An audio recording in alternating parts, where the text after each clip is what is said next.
Business बढ़िया चल रहा है या बेकार, कौन जानना चाह रहा है? ओनर। सबसे पहले तो ओनर जिसने कैपिटल इन्वेस्ट करी है, ही वांट्स टू नो कि भैया कैपिटल पे क्या रिटर्न बना, क्या प्रॉफिट बना। क्या जो प्रॉफिट बिजनेस में बनता है वो ओनर की कैपिटल में ऐड कर देते हैं? अगले ने पैसा लगाया है यार, ही वांट्स टू नो कि बिजनेस कैसा परफॉर्म कर रहा है, उसकी कैपिटल इन्वेस्टमेंट सही से चैनलाइज हो रही नहीं हो रही, प्रॉफिट जनरेट हो रहा है नहीं हो रहा। मैं कह रहा हूं ओनर के अलावा क्या और भी कुछ लोग हो सकते हैं जो आपके बिजनेस की परफॉर्मेंस में इंटरेस्टेड है। Example, employees. बहुत बढ़िया। एम्प्लॉइज क्यों जानना चाह रहे हैं कि बिजनेस आपका कैसा चल रहा है? एम्प्लॉइज अपनी जॉब सिक्योरिटी के लिए जानना चाह रहे हैं। अगर बिजनेस बढ़िया चल रहा है, क्या वो एक्सपेक्ट करते हैं प्रमोशन, इंक्रीमेंट? और अगर बिजनेस बेकार चल रहा है तो घबराहट रहती है। किंगफिशर एयरलाइंस, अभी माल्या जी का इंटरव्यू आया था, दिया? ठीक है। अगर, हाँ दे देना आप, हाँ ठीक है। बात सुनेंगे ध्यान से कि जॉब सिक्योरिटी को लेके अगर उसको डाउट रहेगा, बिजनेस की कंटिन्यूटी पे डाउट रहेगा, क्या वो जॉब स्विच करेगा?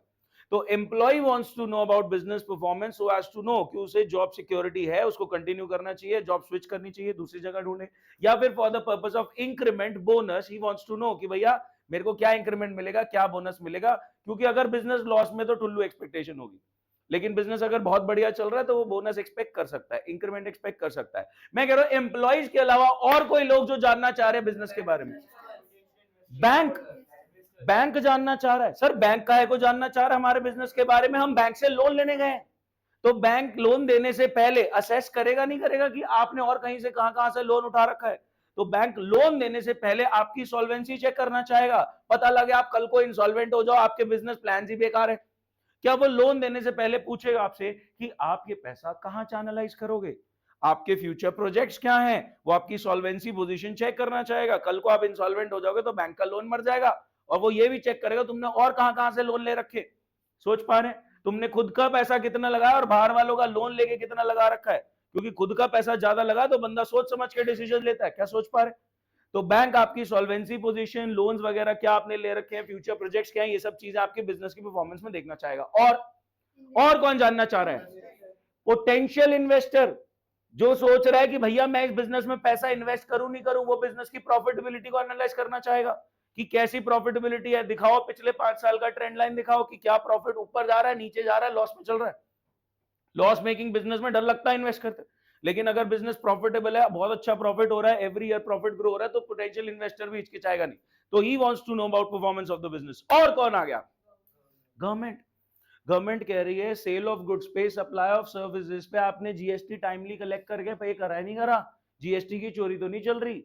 आपके बिजनेस ने जो भी कमाई हुई है उस पर प्रॉपर्ली इनकम टैक्स आ रहा है नहीं आ रहा? तो government wants to know with the taxation perspective की बिजनेस की परफॉर्मेंस कैसी रही। बिजनेस बढ़िया चल रहा है तो टैक्सेशन का रेवेन्यू उनके पास आता है। ठीक है, सोच पा रहे? और शेयर होल्डर बेसिकली ओनर ही हो गया। ठीक है, शेयर होल्डर, शेयर, शेयर क्या होता है हिंदी में बोलो? हिस्सा। हिस्सा जो ओन करता है बिजनेस में, ओनर ही तो है वो। क्या बात समझ पाए? हाँ, हिस्सा बटा हुआ है तो सारे बटे हुए सारे लोग ओनर है। हाँ जी। क्रेडिटर, सबसे बढ़िया जवाब। Creditor wants to know about your business performance. वो देखना चाह रहा है आप कितनी लिक्विडिटी पे बैठे हो, आपके पास पैसा है, लिक्विड है। क्रेडिटर जानना चाहेगा तुम्हारे डेटर कितने हैं, तुम्हारा किस कहां कहां से पैसा आना है। वो ऐसा क्यों जानना चाह रहा है? अगला आपको 2 3 4 महीने के लिए उधार दे रहा है, तो वो आपकी मशीनरी फर्नीचर का अचार डालेगा। वो कहेगा तुम्हारी लिक्विड पोजीशन क्या है, कि तुम मेरा उधार चुका पाओगे नहीं चुका पाओगे। मार्केट में आपकी क्रेडिट वर्दिनेस चेक करना चाहेगा। ठीक है, तो गाइस हमारे कुछ यूजर्स ऑफ फाइनेंशियल स्टेटमेंट्स निकल के आ गए। इंटरनल में आ गया ओनर। ओनर के साथ एक और बंदा खड़ा है जो बिजनेस मैनेज कर रहा है, MBA graduate, which is a management. Management wants to know for better decision making for the next year, कि इस साल हमारे बिजनेस की परफॉर्मेंस कैसी रही, क्या कमी रही, ताकि नेक्स्ट ईयर उसको हम दूर करें। एक्सटर्नल यूजर में बहुत सारे आ गए। Banks with the giving loan giving perspective, solvency perspective देखना चाह रहा है आपकी बिजनेस परफॉर्मेंस। क्रेडिटर कि मैं उधार पे सामान बेचूं नहीं बेचूं, क्रेडिट सेल के पर्सपेक्टिव से जानना चाह रहा है। एम्प्लॉइज कि मैं इस ऑर्गेनाइजेशन में रुकूं या जॉब स्विच करूं, अच्छा चल रहा है तो मैं इंक्रीमेंट बोनस एक्सपेक्ट करूं। पोटेंशियल इन्वेस्टर प्रॉफिटेबिलिटी असेस करना चाह रहे हैं कि बिजनेस में इन्वेस्ट करना है नहीं करना। तो there are multiple users of financial statement जो अपने अपने काम की चीजें फाइनेंशियल्स में ढूंढ रहे हैं डिसीजन मेकिंग पर्पस के पर्सपेक्टिव से। ठीक है, इंटरनल यूजर में आ गए दो, फटाफट बोलेंगे, owner and management. Internal user में आ गए दो, फटाफट, ओनर एंड मैनेजमेंट। एक्सटर्नल में बहुत सारे, पोटेंशियल इन्वेस्टर की मैं इन्वेस्ट करूं या नहीं, क्रेडिटर मैं उधार पे सामान बेचूं या नहीं, बैंक मैं इनको लोन दूं या नहीं, एम्प्लॉय बोनस मिलेगा या नहीं, सोच पा रहे, गवर्नमेंट टैक्स प्रॉपरली आया या नहीं। तो ये सारे यूजर्स फाइनेंशियल्स में अपने काम की बातें ढूंढ रहे हैं डिसीजन मेकिंग पर्पस के पर्सपेक्टिव से। तो अगर इंटरनल में आ गए दो, owner management, owner is the person who has invested capital into business and wants to know कि कैपिटल इन्वेस्टमेंट पे क्या रिटर्न बन रहा है, what's the profit being generated. Management wants to know for better decision making of the next year कि इस साल performance में कुछ कमी रही है तो नेक्स्ट ईयर करेक्टिव एक्शंस लेते हैं। फिर पोटेंशियल इन्वेस्टर कि इन्वेस्ट करना है नहीं करना, तो बिजनेस की प्रॉफिटेबिलिटी देखना चाह रहा है। क्रेडिटर उधार पे सामान बेचना नहीं बेचना, credit worthiness, short term liquidity देखना चाह रहा है। बैंक्स, फाइनेंशियल इंस्टीट्यूशन लोन देना नहीं देना, सॉल्वेंसी पोजीशन आपकी लॉन्ग टर्म देखना चाह रहा है कि 10 साल तक आप सॉल्वेंट रहोगे नहीं रहोगे, हमारा लोन चुका पाओगे नहीं। Government with the taxation perspective, employees with salary bonus increment perspective. सोच पा रहे, ये यूजर्स आगे फाइनेंशियल स्टेटमेंट के, इंटरनल में दो, ओनर एंड मैनेजमेंट, एक्सटर्नल में बहुत सारे। तो अकाउंटिंग कब कहेंगे बढ़िया है, जब वो यूजर्स को उनके काम की बात बता पाए। आपकी अकाउंटिंग तब बढ़िया है जब वो यूजर्स को उनके काम की बात बता पाए, यानी यूजर्स को उनके रेलेवेंस की बात बता पाए। तो क्वेश्चन आ गया कि अकाउंटिंग कब कहेंगे बढ़िया है, जब अकाउंटिंग रेलेवेंट इंफॉर्मेशन यूजर्स को प्रोवाइड कर पा रही है फॉर बेटर डिसीजन मेकिंग। तो यहां से एक पॉइंट निकला क्वालिटेटिव कैरेक्टरिस्टिक का, जिसका नाम है relevance. Information must be relevant to the user for decision making. आपकी अकाउंटिंग क्वालिटेटिव कैरेक्टरिस्टिक हम तब कंसिडर करेंगे, बढ़िया तब कंसिडर करेंगे जब वो यूजर्स को उनके रेलेवेंट की, उनके काम की बात बता रही है और वो डिसीजन उस बात पे ले पा रहे। अगर आपकी अकाउंटिंग कम्युनिकेट ही नहीं कर पा रही यूजर को, क्रेडिटर को पता ही नहीं लग रहा, आपके फाइनेंशियल्स को देख के समझ ही नहीं आ रहा वो उधार देने से हिचकिचा रहा है, बैंक को आपके फाइनेंशियल्स देख के समझ ही नहीं आ रहा लोन देना चाहिए नहीं देना चाहिए, तो आपके फाइनेंशियल्स बढ़िया तरीके से नहीं बने हुए। आपने कब अकाउंटिंग बढ़िया करी है, कब आपके फाइनेंशियल्स बढ़िया हैं, जब वो रेलेवेंट इंफॉर्मेशन यूजर्स को प्रोवाइड कर पा रहे हैं for a better decision making. आप सबको मैंने फुल अकाउंटिंग का क्वेश्चन दिया, अभी टेस्ट में करना आपने, मैंने सबका क्वेश्चन चेक करा, मैंने कहा आपने बहुत बढ़िया किया, आप सबका रिजल्ट सही आ गया, बैलेंस शीट मैच हो चुकी है, बट मैंने सिर्फ एक बच्चे को बोला आपका बढ़िया था, ऐसा क्यों?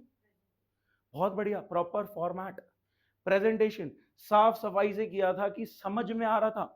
तो कब कहेंगे अकाउंटिंग बढ़िया, जब वो समझ में आ रही हो, समझ में आ रही हो का इंग्लिश ट्रांसलेशन अंडरस्टैंडेबिलिटी। अंडरस्टैंडेबिलिटी कब है, जब बिजनेस का रिजल्ट, प्रॉफिट या लॉस, बिजनेस की position, asset liability balance with is done with a proper format and presentation. Proper format presentation use हुआ है, अंडरस्टैंडेबिलिटी हिट हो गई। Results and position must be in proper format. जो आपने result निकाला, income more than expense profit, expenses more than income loss, जो आपने position निकाली कि एसेट्स और लायबिलिटीज इतने अमाउंट पे बैलेंस हो रहे हैं, वो प्रॉपर फॉर्मेट और प्रेजेंटेशन से करा है, मुझे समझ में आ रहा है, दिस अंडरस्टैंडेबिलिटी। बोलो गाइस। फिर इन्होंने बोला कि और कब बोलेंगे अकाउंटिंग बढ़िया है, फिर आया जवाब कि जब हम आपकी अकाउंटिंग पे भरोसा कर पाए। यूजर कहेंगे तुम हमारे काम की बात तो बता रहे हो, लेकिन हम भरोसा कैसे करें तुम्हारी अकाउंटिंग पे कि तुमने सही से करा। हमने कहा देखो जेन्युइन ट्रांजैक्शन है, हवा में कुछ नहीं रिकॉर्ड हुआ। कह रहे क्या प्रूफ है, क्या सोर्स डॉक्यूमेंट है, अगर सोर्स डॉक्यूमेंट सच में है तो हम भरोसा कर पाए, रिलाय कर पाए आपकी अकाउंटिंग पे। हमने कहा हम तुम्हें भरोसा दिला दें, रिलायबिलिटी पक्का हिट होगी, because every transaction that you are recording in the books of account, journal, debit, credit is backed by a supporting document. एक सोर्स डॉक्यूमेंट एग्जिस्ट करता है कि सच में ये ट्रांजैक्शन हुआ है, ऐसी हवा में नहीं रिकॉर्ड कर दिया। तो हम अपना वेरिफिकेशन का ऑब्जेक्टिव पूरा करवा रहे हैं कि आप वेरीफाई कर सकते हैं। वेरीफाइबल ऑब्जेक्टिव कॉन्सेप्ट आ गया चैप्टर 3 से उठ के, जिसने बोला आपका वेरिफिकेशन का ऑब्जेक्टिव पूरा होना चाहिए, फ्री फ्रॉम पर्सनल बायस। ये नहीं कि मेरा मन कर रहा है, मेरी मर्जी, तो 200 करोड़ की मैं सेल ऐसी चिपका दूं, जो एक्चुअल में सेल हुई है वही रिकॉर्ड होगी। आपके पास प्रॉपर इनवॉइसेस, बिल्स वगैरह होंगे, उन्हीं को देख के ट्रांजैक्शन रिकॉर्ड होंगे, ऐसे हवा में आप कुछ नहीं रिकॉर्ड कर सकते। क्यों? सॉफ्टवेयर में तो आप एंट्री कर सकते हो। क्या मैं सॉफ्टवेयर में मेरी सेल हुई है 2 करोड़ की, मैं 200 लिख सकता हूं? हाँ है ना?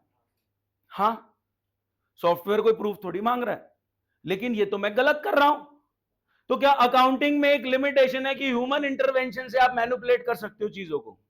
तो इस लिमिटेशन का नाम निकल के आया window dressing, showing better position of the business than it actually is.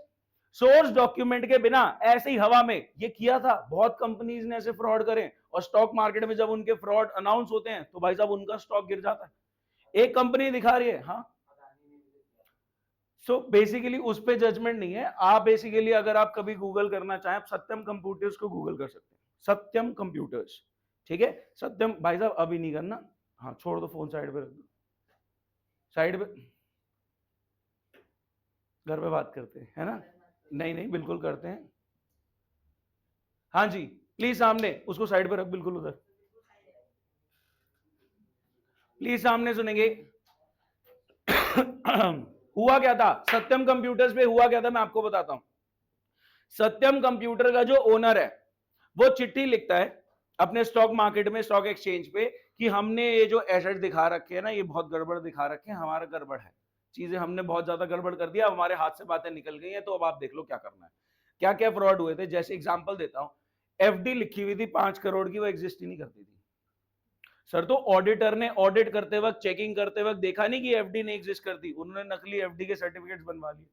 Sir क्या ऑडिटर ने बैंक से वेरीफाई नहीं कराया कि नकली सर्टिफिकेट बने हैं? ऑडिटर की जेब में कुछ पैसे डाल दिए गए थे। सर ये ऑडिटर कौन था? PWC, one of the big four, उनका 2 साल के लिए लाइसेंस कैंसिल कर दिया गया था, billions of dollar they lost. Auditor की बैंड बच गई। सत्यम कंप्यूटर्स में फ्रॉड हुआ, window dressing, showing better position of the business than it actually is. ये हम पे बहुत प्रॉफिट है, कोई प्रॉफिट नहीं, कोई एसेट्स नहीं, हवा में चल रहा है सब काम। एफडी है ही नहीं वो 5 करोड़ की जो ये दिखाने की कोशिश कर रहे हैं। ऑडिटर ने साइन कर दिया, हाँ सब ट्रू एंड फेयर, सब ठीक दिख रहा है। ऑडिटर्स को जब पूछा गया ये तूने एफडी वेरीफाई नहीं कराई बैंक से कि इनकी एफडी है नहीं सच में? वो कह रहा नहीं हमने नहीं कराई, क्योंकि एफडी का सर्टिफिकेट दिख गया था। कह रहा सर्टिफिकेट नकली नहीं हो सकता, अगला तुम्हें नकली सर्टिफिकेट दे रहा है, तुम्हारा पर्पस नहीं बनता कि तुम ऑडिट करते वक्त ढंग से चेकिंग करो, कि बैंक से वेरीफाई करो। तो पीडब्ल्यूसी के पास, जो one of the big 4 India की टॉप 4 कंपनीज में आती है, उनके पास जवाब नहीं था। और इस कहने पे 2 साल के लिए उस ऑडिटर का, सोचो इतनी बड़ी कंपनी का लाइसेंस कैंसिल कर दिया कि तुम ऑडिट नहीं कर सकते। हमारा फायदा हुआ था, तब मैं ईवा में था, हमारे पास ज्यादा काम आ गया था, ठीक है। हाँ जी चले ध्यान से, ये बात समझ में आई। अभी तक हमने क्वालिटेटिव कैरेक्टरिस्टिक में कौन कौन सी कर ली? सबसे पहले यूजर को उनके काम की बात पता लगनी चाहिए, रेलेवेंस। फिर समझ में आना चाहिए आपने क्या करा है, अंडरस्टैंडेबिलिटी। यूजर्स को भरोसा कैसे दिलाओगे? रिलायबिलिटी। सोर्स डॉक्यूमेंट होना चाहिए, वेरिफिकेशन का ऑब्जेक्टिव होना चाहिए। मेरा पर्सनल बायस कहीं नहीं है कि मैं कुछ भी डाल दूं, लेकिन अगर अकाउंटिंग में एक लिमिटेशन है कि मैं इस क्वालिटेटिव कैरेक्टरिस्टिक को हटा के अकाउंट को मैनिपुलेट कर सकता हूं, इसका नाम क्या है? Window dressing, showing better position of business than it actually is. क्या बात समझ पाए? एक और क्वालिटेटिव कैरेक्टरिस्टिक उन्होंने बोला कि अकाउंटिंग में होनी चाहिए, प्लीज फोकस। एक और क्वालिटेटिव कैरेक्टरिस्टिक इन्होंने बोला कि होनी चाहिए, क्या होना चाहिए? कंपेरेबिलिटी। हमने कहा कंपेरेबिलिटी होनी चाहिए, मतलब कह रहे ईयर 1 को ईयर 2 से कंपेयर कर पाओ, ईयर 2 को ईयर 3 से कंपेयर कर पाओ। कैसे रहेगी कंपेरेबिलिटी? अगर आप पॉलिसी प्रोसीजर जो ऑप्ट कर रहे हो वो year over year consistently apply कर रहे हो। यहां पे 3rd चैप्टर का एक और कॉन्सेप्ट आ गया जिसका नाम है, अभी बताया, consistency. Policy procedure once adopted should be followed year after year. आपके क्वेश्चन पेपर का question, name any 6 concepts from chapter 3। 6 concept पूछे हैं चैप्टर 3 से। तो अभी तक आपको 2 कॉन्सेप्ट चैप्टर 1 में ही नजर आ गए। कौन कौन से? हाँ जी 2 कॉन्सेप्ट कौन से आ गए? चैप्टर 3 के 2 कॉन्सेप्ट अभी सब चैप्टर 1 में, हाँ चैप्टर 1 में पढ़ते पढ़ते आपके सामने आ गए। कौन से 2? एक आया verifiable objective concept, that every transaction that you're recording in the books of accounts, your journal, your debit credit should be backed by a source document, a supporting document. कोई पर्सनल बायस नहीं है किसी की कुछ भी लिख दिया। तो वेरिफिकेशन का ऑब्जेक्टिव आपका मीट होना चाहिए, तभी हम बोलेंगे अकाउंटिंग सही से हुई है, ठीक है। दूसरा कॉन्सेप्ट हमने करा कंपेरेबिलिटी के अंदर, कि कंपेरेबिलिटी तभी रहेगी जब consistent policies and procedure are applied year after year. तो कॉन्सेप्ट का नाम यहां पे आ गया, एक concept verifiable objective concept, that every transaction you are recording in the books of account journal should be backed by a supporting document. Verification का objective अपना पूरा करो। सेकंड आ गया consistency, policy procedure once adopted should be followed year after year so that comparability can be maintained. आप consistent policy procedure लगा रहे हो तो आपकी क्वालिटेटिव कैरेक्टरिस्टिक कंपेरेबिलिटी मीट होती है। अच्छा सर ये तो विद इन फर्म कंपैरिजन हो गया कि पॉलिसी प्रोसीजर सेम रखी इसलिए रिजल्ट कंपेयर कर पा रहे हैं। अगर इंडस्ट्री में किसी और से कंपेयर करना है तो, कि हम कैसा परफॉर्म कर रहे हैं किसी और से कंपेयर करना है तो सर अकाउंटिंग स्टैंडर्ड्स फॉलो होने चाहिए, कि अकाउंटिंग करने के जो स्टैंडर्डाइज तरीके हैं वो सब फॉलो करेंगे तो हमारी कंपेरेबिलिटी रहेगी। अगर दूसरी फर्म से हम कंपेयर कर रहे हैं तो इस कंपैरिजन को क्या बोला जाता है? क्या बोला जाता है? Inter firm comparison. और विद इन फर्म ईयर 1 को 2 से कर रहे हैं तो क्या बोला जा रहा है? Intra firm comparison. कोई दिक्कत? ठीक है, फटाफट रिकॉल करो। इंटरनल यूजर में दो, ओनर और management. Owner is the person जिसने पैसा लगाया, मैनेजमेंट बेटर डिसीजन मेकिंग के लिए देख रहे हैं। एक्सटर्नल में बहुत सारे आ गए, क्रेडिटर उधार पे सामान बेचूं या नहीं, बैंक लोन दूं या नहीं, पोटेंशियल इन्वेस्टर इन्वेस्ट करूं या नहीं, गवर्नमेंट टैक्स रिकवरी सही से हो रही है नहीं हो रही, एम्प्लॉइज ऑर्गेनाइजेशन में रुकूं या नहीं। तो बेटर डिसीजन मेकिंग के लिए हमारी अकाउंटिंग की qualitative characteristics of relevance meet होनी चाहिए कि इंफॉर्मेशन रेलेवेंट बता दो इनको ताकि ये डिसीजन ले पाए। इन लोगों का भरोसा कैसे आएगा अकाउंटिंग पे? जब इनको हम बताएंगे भैया सोर्स डॉक्यूमेंट हमारा है, वेरीफाइबल ऑब्जेक्टिव कॉन्सेप्ट हम पूरा करते हुए चल रहे हैं, आप हमारी अकाउंटिंग पे भरोसा कर सकते हो। रिलायबिलिटी। इनको अकाउंटिंग समझ में कैसे आएगी? जब हम प्रॉपर फॉर्मेट और प्रेजेंटेशन यूज करेंगे कि हमारा रिजल्ट, ये हमारी पोजीशन सबको समझ में आ रहा है देख के कि हाँ भैया क्या हुआ। अंडरस्टैंडेबिलिटी। क्वालिटेटिव कैरेक्टरिस्टिक में फिर आया नेक्स्ट में comparability. With in firm comparison consistent policy procedure लगाओगे तो कर पाओगे। आउटसाइड फर्म कंपैरिजन कब कर पाओगे? जब अकाउंटिंग स्टैंडर्ड्स सेम रहेंगे। फिर लिमिटेशन भी निकल के आई कि आप अकाउंट्स को मैनिपुलेट कर सकते हो by doing window dressing, showing better position than it actually is. अब और लिमिटेशंस कुछ है अकाउंटिंग में, उनको डिस्कस करते हैं। ठीक है, क्या लिमिटेशन और है गाइस? एक बात बताओ, मैंने कोई एसेट खरीदा, मैंने कोई एसी खरीदा, फर्नीचर खरीदा, गुड मॉर्निंग, बढ़िया, अच्छा आपने कोई एसेट खरीदा, लेट्स से एसी खरीदा, ये एसी कितने साल चल जाएगा? ये एसी कितने साल चल जाएगा? जितना चल जाए, जब तक ये जान। 6 महीने, 5 साल, 2 साल, सबका अपना अपना एस्टिमेट 10 साल, सबका अपना अपना एस्टिमेट 10 साल। क्या आप लोगों का एस्टिमेट अलग अलग है तो डेप्रिसिएशन अलग अलग है? तो गाइस अकाउंटिंग कभी भी करेक्ट नहीं हो सकती, एग्जैक्ट नहीं हो सकती, because it is based on various estimates. तो कॉन्सेप्ट निकल के आया not fully exact because accounting is based on various estimate like life of an asset. आपने एक एसेट खरीदा 1 लाख का, वो आप कह रहे हो 10 साल चलेगा, डेप्रिसिएशन 10,000। आपने कहा 5 साल चलेगा, डेप्रिसिएशन 20,000। इन्होंने कहा 2 साल चलेगा, डेप्रिसिएशन 50,000। तो सबका डेप्रिसिएशन अलग है, अगर खर्चा अलग है तो रिजल्ट भी तीनों का अलग आएगा। सेम बिजनेस का अलग रिजल्ट आ रहा है क्योंकि 3 लोगों का एस्टिमेट अलग अलग है। मतलब अगर एक बिजनेस की अकाउंटिंग करने मैंने 3 अलग लोगों को लगाया कि तू भी कर, तू भी कर, तू भी कर, क्या तीनों का रिजल्ट अलग आएगा?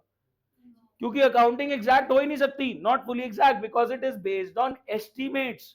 कि एस्टिमेट कितना लगा रहा है अगला, की कितना डेप्रिसिएशन लगना चाहिए लाइफ ऑफ एन एसेट के अकॉर्डिंग। उसके बाद आया अकाउंटिंग आपकी अनरियलिस्टिक है। मैं बताता हूं क्यों। आपने जमीन खरीदी, आपने बिजनेस पर्पज से लैंड खरीदा, लेट से 20 लाख का। अब आपका बिजनेस ग्रो कर रहा है, ग्रो कर रहा है, उस लैंड के आसपास एयरपोर्ट आ गया, हाईवे आ गए, वो 20 लाख की लैंड, कितनी 20 लाख की थी, वो 20 लाख की लैंड 20 करोड़ की हो गई। आपका हिस्टोरिकल कॉस्ट कॉन्सेप्ट, हमारे यहां घिसा पिटा कॉन्सेप्ट चल रहा है जिसका नाम क्या है?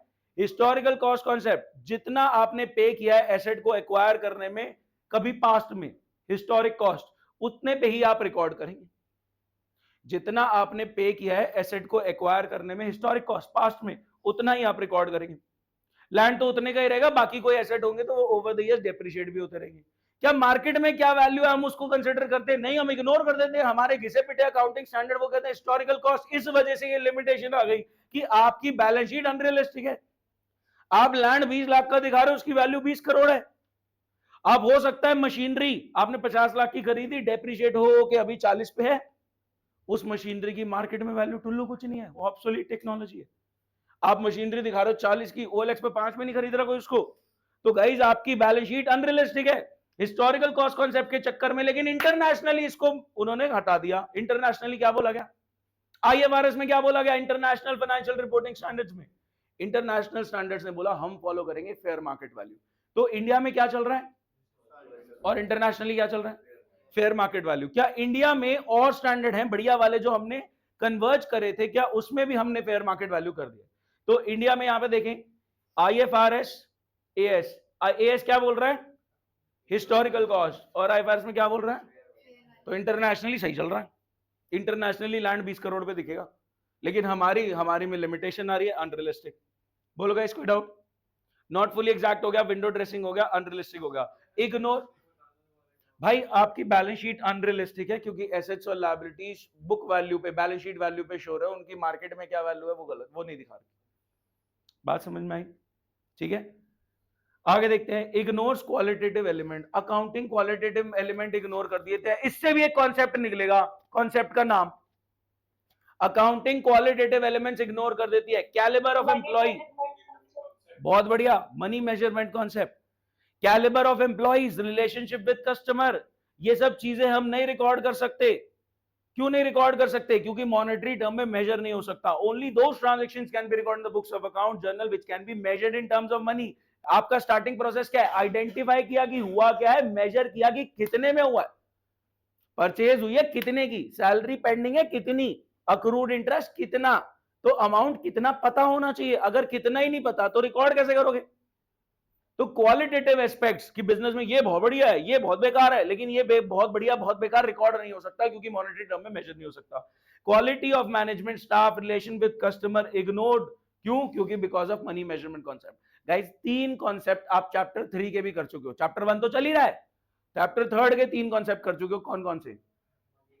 Money measurement concept, only those transaction can be recorded which can be measured in terms of money. Qualitative aspect इस वजह से इग्नोर हो जाता है। और वेरीफाइबल ऑब्जेक्टिव कॉन्सेप्ट कि वेरिफिकेशन का ऑब्जेक्टिव अपना पूरा करो, source document should be there when you are recording transaction. और हिस्टोरिकल कॉस्ट, हम हिस्टोरिकल कॉस्ट कॉन्सेप्ट फॉलो करते हैं कि भैया जितने का हमने पे किया था उतने पे रिकॉर्ड करते हैं, depreciation over the years minus होता है, फेयर मार्केट वैल्यू से कोई लेना देना नहीं। एक और आया था, 4 आए हैं, 4 consistency, policy, procedures once adopted should be followed year after year. 4 concept निकला है। अभी मैं चैप्टर 3 पे गया नहीं हूं और इसी में 4 कॉन्सेप्ट हो चुके हैं चैप्टर 3 के। और कई कई तो आपको पता है, अक्रूवल, सेपरेट एंटिटी, सल्ले 6 पूरे हो गए ये तो जादू है। Going concern, accounting period, sir 6 तो पूरे हो गए, पता? हाँ, यही पूरे हो गए, चैप्टर 3 किया ही नहीं अभी तो। हाँ जी, चलो आगे चलते हैं। उसके बाद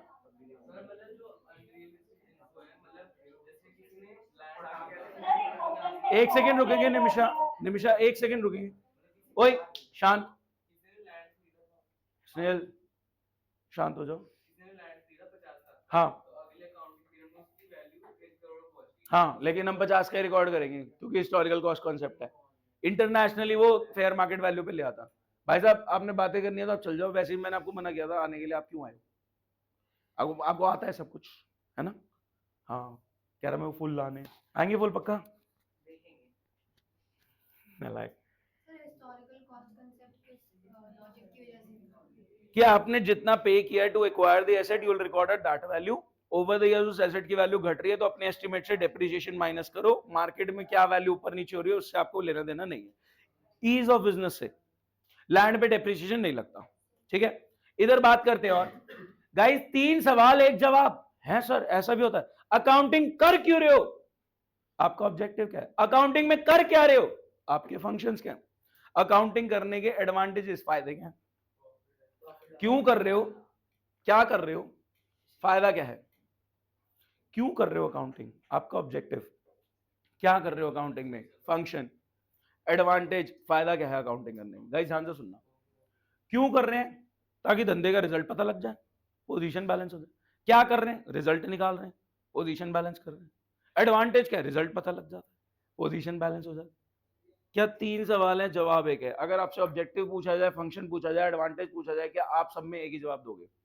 तो क्यों कर रहे हैं? Determining profit loss. अब मैं जवाब एक साथ ही दूंगा, डिटरमाइनिंग प्रॉफिट और लॉस, सब में ये जवाब आ सकता है। क्यों कर रहे हो? To determine profit and loss. क्या कर रहे हो? Determining profit and loss. Advantage क्या है? We get to determine profit and loss. English literature part थोड़ी सी चेंज हो जाती है। फिर डिटरमाइनिंग फाइनेंशियल पोजीशन। क्यों कर रहे हो? ताकि financial position, asset liability balance हो जाए। क्या कर रहे हैं? Financial position, asset liability balance कर रहे हैं। एडवांटेज क्या है? फाइनेंशियल पोजीशन बैलेंस हो गया, बैलेंस शीट में दिख जाती है। सर और क्या हो गया? सर ये तो 2 तो हमें पता ही थे कि एक तो रिजल्ट निकालना है, एक पोजीशन बैलेंस करनी है। एक तो रिजल्ट निकालना है, प्रॉफिट एंड लॉस, एक पोजीशन बैलेंस करनी है, एसेट लायबिलिटी। और क्यों कर रहे हैं हम अकाउंटिंग? सिस्टमैटिक रिकॉर्ड के लिए। सिस्टमैटिक रिकॉर्ड बहुत लोगों को हेल्प कर रहा है। कल को गवर्नमेंट ने छापा मारा है, मेरे पास रेट बढ़ी है, पैसा है, जस्टिफिकेशन है, प्रॉपर रिकॉर्ड है। सोचो ना, आपके घर से वो निकला गोल्ड, अभी देखने गए थे ना मूवी, हाँ रेट टू वेला आपके घर से गोल्ड निकला, अगर आप गोल्ड के प्रॉपर बिल और जस्टिफिकेशन दे दे तो क्या वो गोल्ड वो जब्त कर सकते हैं? नहीं कर सकते। तो कहीं ना कहीं बिजनेस रिकॉर्ड को मेंटेन करना भी अच्छा है, और रिकॉर्ड मेंटेन करना और कहां से अच्छा है? ऑडिटर ऑडिट करने आएगा तो उसको दिखाओगे नहीं भाई चेक कर ले, वो हवा में थोड़ी चेक करेगा। तो गाइस ध्यान से सुनेंगे, क्या आपका मेंटेनिंग सिस्टमैटिक रिकॉर्ड, सुनो, आप अकाउंटिंग क्यों कर रहे हो?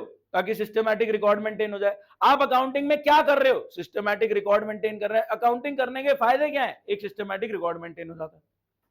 बोलो गाइस, क्या अकाउंटिंग रेलेवेंट इंफॉर्मेशन दे रही है यूजर्स को फॉर डिसीजन मेकिंग पर्पस? तो अकाउंटिंग क्यों कर रहे हो? ताकि इंफॉर्मेशन दे पाए यूजर्स को। अकाउंटिंग में क्या कर रहे हो? इंफॉर्मेशन दे रहे हैं हम यूजर्स को। अकाउंटिंग करने के फायदे क्या है? इंफॉर्मेशन मिल जाती है यूजर्स को फॉर डिसीजन मेकिंग। सोचो गाइस। फिर एक आ गया असिस्टेंस टू मैनेजमेंट। अकाउंटिंग करने की वजह से मैनेजमेंट को हेल्प मिल रही है for next year better decision making. क्या सोच पाए? Determining profit loss, determining financial position, determining results of business operation, that is profit loss, determining financial position, that is assets liability balance, फिर maintaining systematic record, एक systematic record maintain हो गया, providing information to the user को उनके काम की बात पता लग गई, and assisting management for decision making purpose। तो गाइस अब आपका आपको पता है ना, इस पेज के अलावा चैप्टर 1 में और कोई क्वेश्चन एग्जिस्ट नहीं करता। तो अभी तक आप क्या क्या कर चुके हो? आप ये 3 सवाल कर चुके हो, आप क्वालिटेटिव कैरेक्टरिस्टिक कर चुके हो, आप लिमिटेशन कर चुके हो, आप यूजर्स कर चुके हो, या ये चैप्टर 1 में है भी नहीं, यहां पे लिखा हुआ है चैप्टर 1 में है भी नहीं।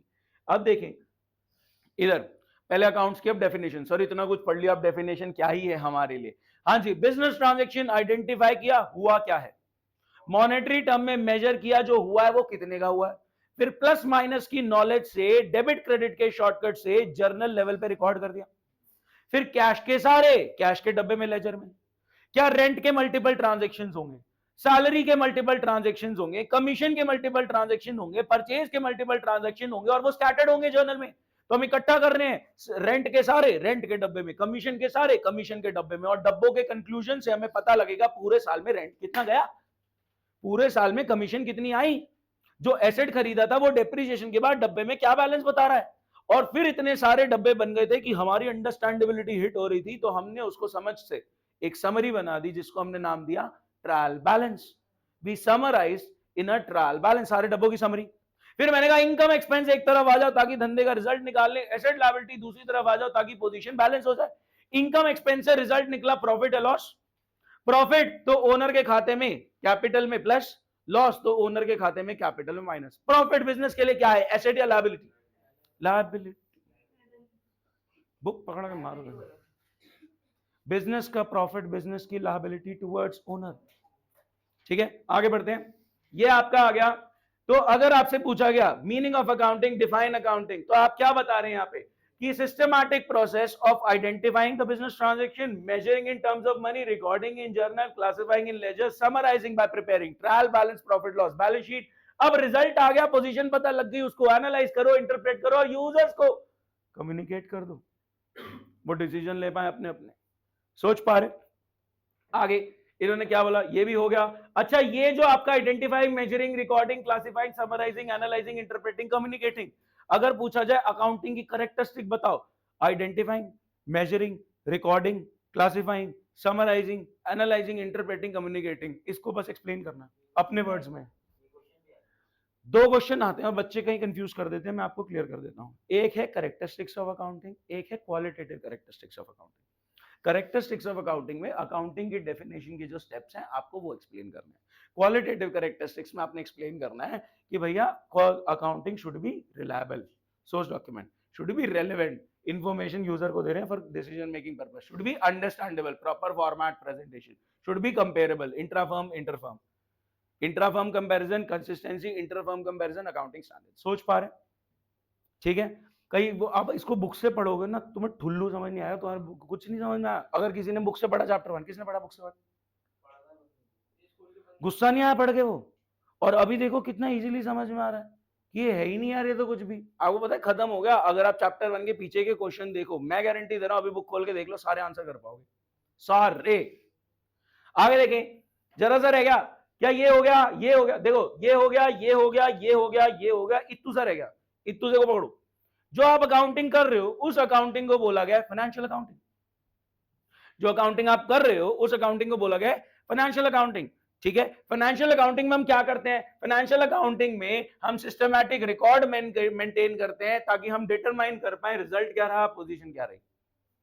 रिजल्ट मतलब प्रॉफिट लॉस, पोजीशन मतलब एसेट्स एंड लायबिलिटीज कहां पे बैलेंस हो रहे हैं।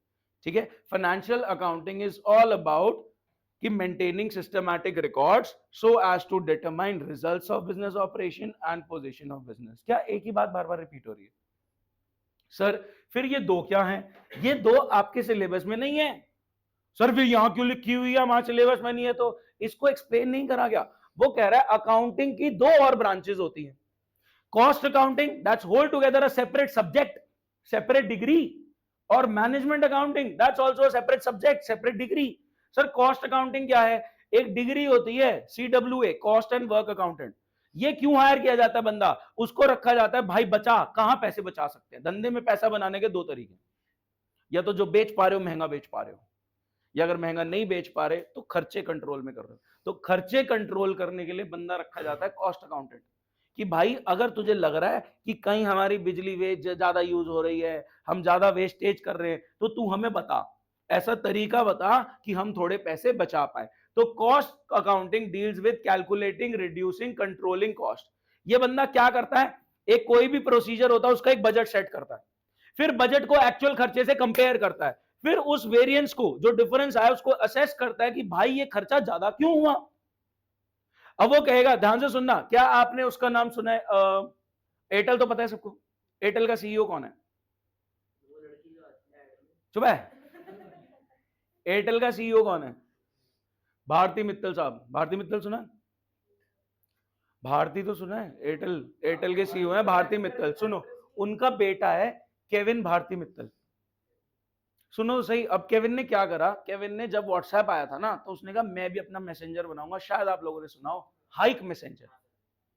ब्लू कलर का लोगो आया था। जैसे जैसे चाइना में वीचैट चलता है, हमारे यहाँ व्हाट्सएप चलता है। व्हाट्सएप भी इंटरनेशनल है, ये तो फेसबुक मेटा एक्वायर्ड है। उसने बोला था मैं हाइक मैसेंजर चलाऊंगा। ठीक है। तो एयरटेल के सीईओ के बेटे ने हाइक मैसेंजर लॉन्च किया, और वहां पे अगर कॉस्ट अकाउंटेंट ढंग से हायर कर लिया जाता तो वो चल जाता। वहां पे इशू क्या हुआ? ओवर स्टाफिंग का, कि जितने लोग रिक्वायर्ड नहीं थे उससे ज्यादा एम्प्लॉइज हायर कर लिए गए, उनकी सैलरी में ही जाता गया सब कुछ। समझ रहे हो? अच्छा ये बताओ, इलॉन ने ट्विटर एक्वायर करते ही सबसे पहले क्या किया? निकलो, स्टाफ को सीधा आधा।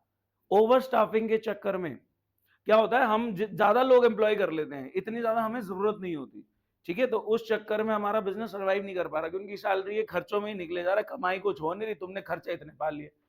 तो यहाँ पे कॉस्ट अकाउंटेंट बहुत जरूरी हो जाता है बिजनेस के लिए। वो बिजनेस को सजेशन देता है कि इस प्रोसेस में इतना खर्चा आना चाहिए, बजट बन गया।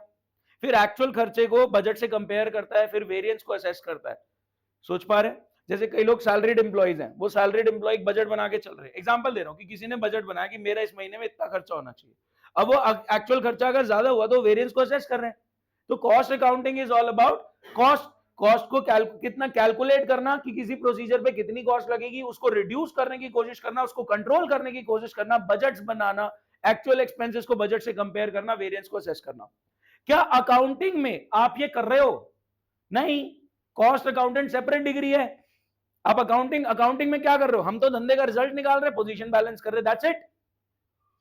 हम तो धंधे का रिजल्ट निकाल रहे हैं, पोजीशन बैलेंस कर रहे हैं, दैट्स इट। ये कॉस्ट अकाउंटेंट बंदा क्यों रखा जा रहा है? कि धंधे में कॉस्ट कटिंग कहां कहां हो सकती है, भाई बता, हमारी हेल्प कर कॉस्ट को रिड्यूस करने में, कॉस्ट को कंट्रोल करने में। सोच पा रहे? फिर सर ये मैनेजमेंट अकाउंटिंग कौन है? ये एमबीए ग्रेजुएट है बंदा। इसको रखा गया for higher level of decision making, कि भाई हेल्प कर हमारे बिजनेस को ग्रो करने में, एक्सपैंड करने में। क्या अकाउंटिंग में ये कर रहे हैं हम? क्या जो आपका रिजल्ट निकाल रहा है, पोजीशन निकाल रहा है, वो आपको हेल्प कर रहा है ग्रो करने में? नहीं, वो तो आपको बता रहा है धंधे ने कैसा परफॉर्म किया। मैनेजमेंट अकाउंटिंग एमबीए ग्रेजुएट बता रहा है आपको, मैनेजमेंट बता रहा है आपको क्या बेटर डिसीजन मेकिंग ली जा रही है, वो बिजनेस एक्सपेंशन पर्सपेक्टिव से बता रहा है। Management accounting deals with giving relevant information to the higher level of management for decision making purpose. बहुत बड़े बड़े बिजनेसेस हैं, तो जैसे रिलायंस इंडस्ट्री के अंदर बहुत सारे आते हैं, उनका मैनेजमेंट बोलता होगा आप जियो खोलो, आप ये वाटर पार्क खोलो, तो उनको वो सजेशंस देते होंगे कि आप ऐसा चीज कर सकते हो, ये बिजनेस बंद कर सकते हो, ये बिजनेस में घुस सकते हो। सोच पा रहे? तो management accounting all together separate. हम क्या पढ़ रहे हैं? Financial accounting. दो ब्रांचेस और हैं, cost accounting separate degree, management accounting separate degree, इसके बाद आपकी बुक में इन दोनों वर्ड्स का कोई मेंशन नहीं। सोच पा रहे? बोलो गाइस, क्या आपका चैप्टर 1 कंप्लीट होता है? चैप्टर 1 में और कुछ है? नहीं है। चैप्टर 3 के थोड़े से कॉन्सेप्ट्स देख लेते हैं, फिर हम प्रैक्टिस पे चल रहे हैं। चलें? गर्मी लग रही है? ये नलायकों ने एसी अपने सर पे कर रखा है, चल रहा है, उन्होंने अपने सर पे कर रखा है नीचे, नलायकों ने। नलायक अब ठीक है, ये नलायक है, इसने सबको गर्मी में मार रखा है। ये नहीं चलता, वही अभी ठीक हो जाएगा, अब आवाज आने लगी।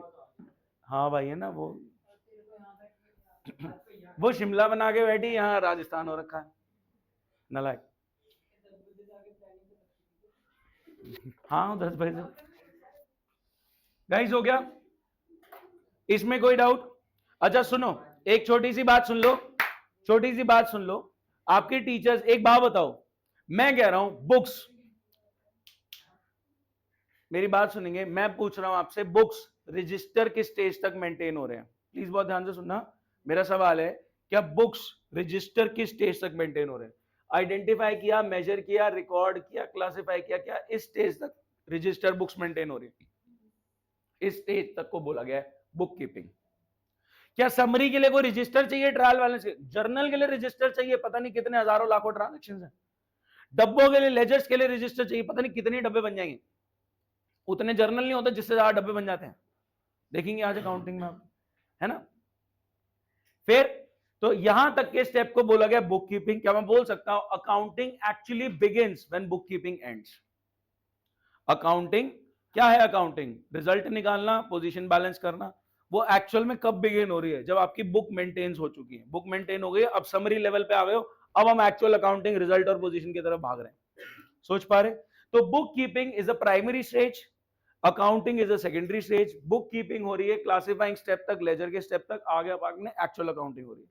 जो मैं आपको पढ़ा रहा हूं वो क्या है? Accountancy, knowledge on how to do accounting. क्या बात समझ में आ गई? बुक कीपिंग, कहां तक बुक्स कीप हो रही है, मेंटेन हो रही है। फिर समरी लेवल से, जब आप समराइज करना शुरू कर देते हैं तो आपकी एक्चुअल अकाउंटिंग शुरू हो चुकी है, सेकेंडरी स्टेज शुरू हो चुका है।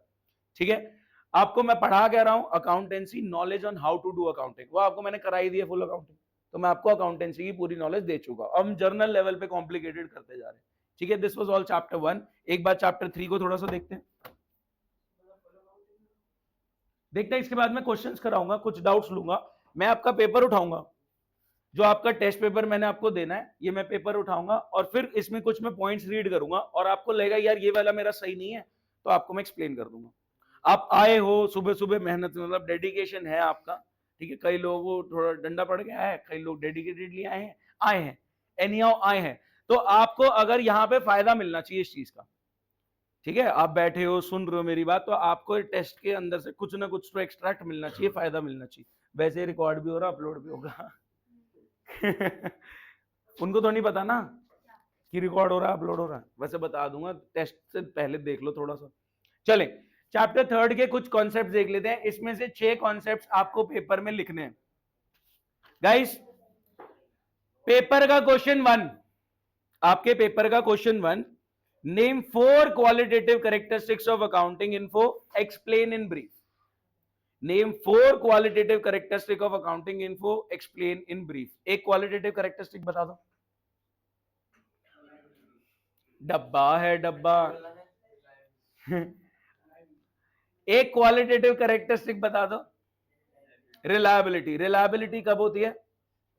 कब मैं भरोसा कर पाऊंगा अकाउंटिंग पे? Explain in brief. when the transaction that you're recording in the books of account is backed by a source document, a supporting document, verifiable objective concept आप मीट कर रहे हो। तो सोचो यहां से एक कॉन्सेप्ट निकल रहा है दिमाग में, वो आगे तीसरे क्वेश्चन में भी जवाब आ सकता है उसका। फिर एक qualitative characteristic, comparability, intra firm, consistent policy procedure, inter firm accounting standard, और कोई? अंडरस्टैंडेबिलिटी, रिजल्ट पोजीशन ढंग से समझ में आ रहा है, प्रॉपर फॉर्मेट प्रेजेंटेशन यूज हुआ है। रेलेवेंस, रेलेवेंस कैसे कि यूजर को उनके काम की बात पता लग रही है फॉर बेटर डिसीजन मेकिंग। फिर आया name 4 limitations of accounting, explain in brief. Window dressing, showing better position than it actually is, not fully exact because it is based on various estimate, estimate as to asset की life, उस पर डेप्शन change हो जाता है। और unrealistic क्यों है आपकी balance sheet? Because assets and liabilities might not be, वो बुक वैल्यू पे, बैलेंस शीट वैल्यू पे शो ना, उनकी फेयर मार्केट वैल्यू कुछ और हो सकती है। हिस्टोरिकल कॉस्ट कॉन्सेप्ट यहां से पकड़ सकते हैं। Ignores qualitative element, caliber of employees, quality of relationship with customer ignored because it cannot be measured in terms of money. फिर आया name any 6 concepts and explain in brief। वो 6 concepts में यहां से कौन सा उठाएंगे? Going concern। क्या बोलता है ये? बिजनेस शुरू किया जाता है इस सोच के साथ कि सालों साल चलेगा, आगे बैठ के पुश्ते भी खाएंगे हमारी। तो गोइंग कंसर्न कॉन्सेप्ट कहता है record transaction with a perspective that business shall continue for a foreseeable future and we have no intention to scale down, shut down our business operation। जब आप जर्नल में ट्रांजैक्शन रिकॉर्ड कर रहे हो तो आपकी सोच ये होनी चाहिए कि बिजनेस सालों साल चलेगा, ठीक है। Business shall continue for a foreseeable future, for an indefinite future. इसी सोच के साथ आपको ट्रांजैक्शंस रिकॉर्ड करने चाहिए। गोइंग कंसर्न गाइस, कंसिस्टेंसी ने क्या बोला? Policies procedures once adopted should be followed year after year. ये देखें, apply policies and procedures similar to that of previous year so that qualitative characteristic of comparability can be maintained. कौन सी comparability? Intra firm comparison. आगे accrual ने क्या बोला? भाई साहब रिकॉर्ड करो, जब अक्रू हो गया पैसे का लेन देन आगे पीछे होता रहेगा। एम्प्लॉय ने काम कर दिया, सैलरी का खर्चा रिकॉर्ड करो, पेमेंट हो गई तो कैश क्रेडिट, नहीं हुई तो सैलरी आउटस्टैंडिंग क्रेडिट। सोच पा रहे हो? कमीशन आपने कमा ली, आप रिकॉर्ड करो, आ जाएगी थोड़े दिन में। अक्रूड कमीशन का एसेट बना लो जब तक नहीं आ रही। सोच पा रहे? तो अक्रूवल के कॉन्सेप्ट निकल के आए प्रीपेड, आउटस्टैंडिंग, अक्रूड, अनअर्न्ड। जहां पे आज ये भरा हुआ पेपर में प्रीपेड, आउटस्टैंडिंग, अक्रूड, अनअर्न्ड भरा, यहां 12th का है, ये नहीं देखिए इस वाली शीट पे है। नहीं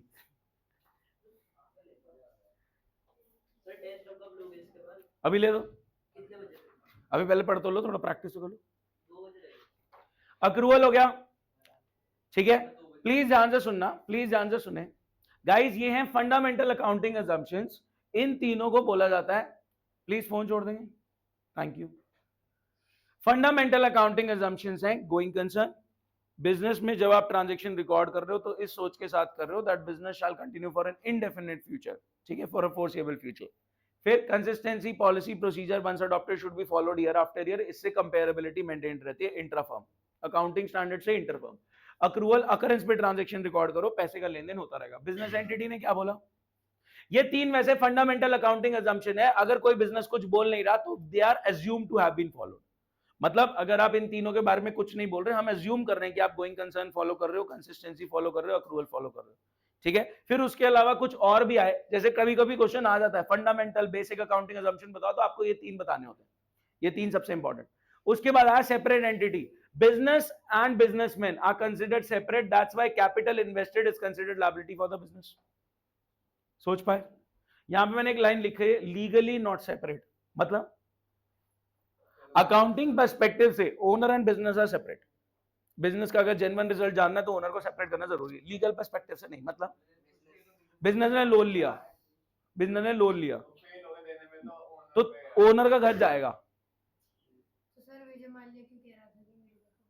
मैं बताता हूं, विजय माल्या क्योंकि एक कॉर्पोरेट एंटिटी है, ध्यान से सुनना, विजय माल्या क्योंकि एक कॉर्पोरेट एंटिटी है, 12th स्टैंडर्ड में आप जाके सीखोगे।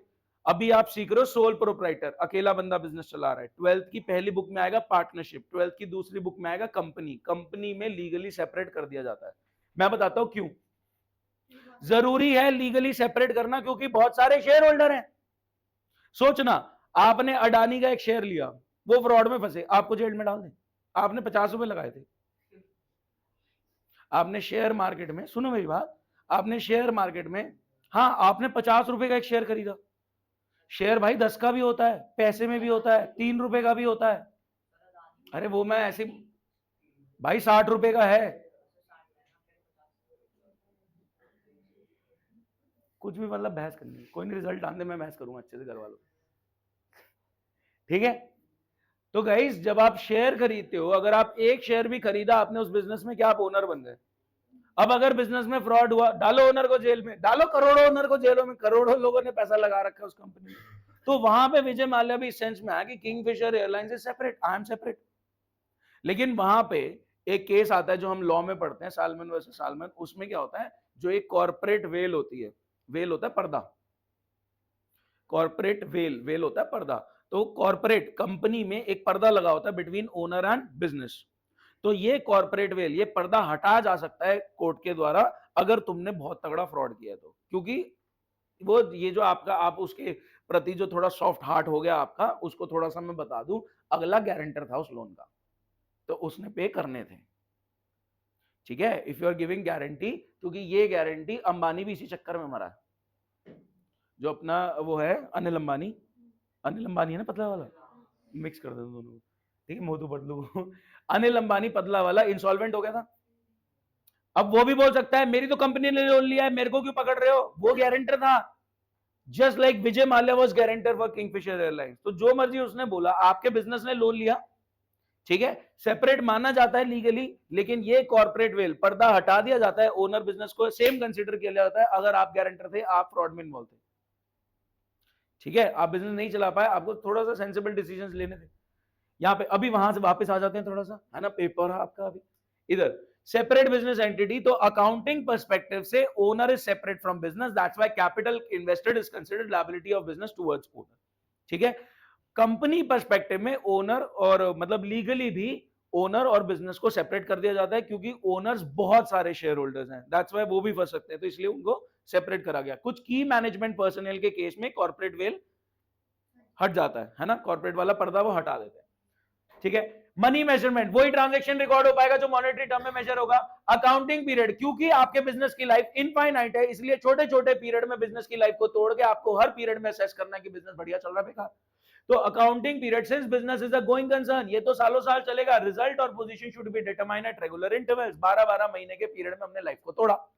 आगे करते हैं, फुल डिस्क्लोजर मटेरियलिटी। अभी हम इसमें डिटेल में नहीं गए हैं, मैं आपको सिर्फ बेसिक बेसिक बताता हूं। Historical cost, asset will be recorded the cost paid to acquire it, ठीक है, और डेप्रिसिएशन ओवर द इयर्स लग गया। Verifiable objective concept, every transaction must be recorded on the basis of the evidence, source document कुछ होना चाहिए। फिर कुछ कॉन्सेप्ट्स हैं, मैं हल्का सा बता देता हूं, है कुछ भी नहीं। अभी देखो, अगर आप देखोगे तो 3-4 ही रह गए आपके, चैप्टर 3 के 3-4 ही रह गए, है कुछ नहीं। फुल डिस्क्लोजर बोलता है यूजर को सब बता दो, कुछ नहीं छुपाना। फुल डिस्क्लोजर बोलता है यूजर को सब कुछ बता दो, कुछ नहीं छुपाना। मटीरियलिटी बोलता है यूजर को काम की बात बताओ कि वो सही डिसीजन ले पाए। क्या दो कॉन्सेप्ट लड़ रहे हैं आपस में? फुल डिस्क्लोजर सब बता दो, मटीरियलिटी बोला काम की बात बताओ जो उसके डिसीजन मेकिंग के लिए रेलेवेंट है। क्या अगर पूछा जाए दो कॉन्सेप्ट, टीचर पूछती है दो कॉन्सेप्ट जो आपस में कॉन्ट्राडिक्टरी है, तो आप जवाब दोगे फुल डिस्क्लोजर और मटीरियलिटी। फुल डिस्क्लोजर कहता है सब बता दो, मटीरियलिटी बोलता है काम की बात बताओ, मटीरियल सिग्निफिकेंट बात बताओ। प्रूडेंस, प्रूडेंस पे अभी नहीं जा रहे, ये मेरा सबसे फेवरेट शब्द है, इस पे मैं बहुत डिटेल में जाऊंगा। प्रूडेंस, प्रूडेंस मीन समझदार। प्रूडेंट, क्या समझदार होना जरूरी है? हाँ, मेरी क्लास में समझदार होना जरूरी है, ठीक है, जरूरी है, हो जाएगा धीरे धीरे, ठीक है, हमारी यहाँ पे क्लास में समझदार होना जरूरी है। तो अकाउंटिंग का कॉन्सेप्ट है prudence, you need to be prudent. और प्रूडेंस के केस में बस इतनी सी बात करी गई, एक समझदार इंसान को अगर फ्यूचर में नुकसान नजर आ रहा है तो वो पैसा बचा के चलेगा, लेकिन फ्यूचर में फायदा नजर आ रहा है तो वो उसको इग्नोर करके चलेगा। तो प्रूडेंस का कॉन्सेप्ट कहता है do not anticipate profit, profit दिख रहा है फ्यूचर में, शांत रहो, कोई हल्ला गुल्ला नहीं, हो जाएगा जब होगा। But provide for all possible losses, loss दिख रहे हैं, पैनिक करो, पैसा बचाओ। फ्यूचर में प्रॉफिट दिख रहा है, शांत। फ्यूचर में लॉस दिख रहा है, panic, make some, provide for करो, कुछ प्रोविजंस बनाओ, कुछ रिजर्व्स बनाओ, गुल्लक में पैसा डालो, सेविंग करो, ठीक है। तो एक समझदार इंसान फ्यूचर में होने वाले प्रॉफिट्स को एंटिसिपेट नहीं करता। लग रहा है प्रॉफिट होगा, कोई बात नहीं, इग्नोर करो, जैसे चल रहा है वैसे चलो। लेकिन लग रहा है लॉस होने वाला है, you need to panic, you need to have some savings for the loss. तो ये प्रूडेंस का कॉन्सेप्ट है जो डिटेल में बहुत जाएगा। हिस्टोरिकल कॉस्ट हो गया। मैचिंग, मैचिंग कुछ नहीं है, वो कहता है कमाई को खर्चे से मैच कराओ, कंपेयर कराओ ताकि रिजल्ट निकाल पाओ। बहुत ही बकवास कॉन्सेप्ट है। Dual aspect, every transaction has two aspect, लेन और देन, प्लस और माइनस, जिसको आपने अब कर दिया डेबिट और क्रेडिट। आपकी बुक का नाम है डबल एंट्री बुक कीपिंग। तो क्या एक ट्रांजैक्शन की डबल एंट्री हो रही है? नहीं, एक ट्रांजैक्शन के दो पहलू रिकॉर्ड हो रहे हैं, लेन और देन, पहले प्लस और माइनस, फिर अंडरस्टैंडिंग से डेबिट और क्रेडिट।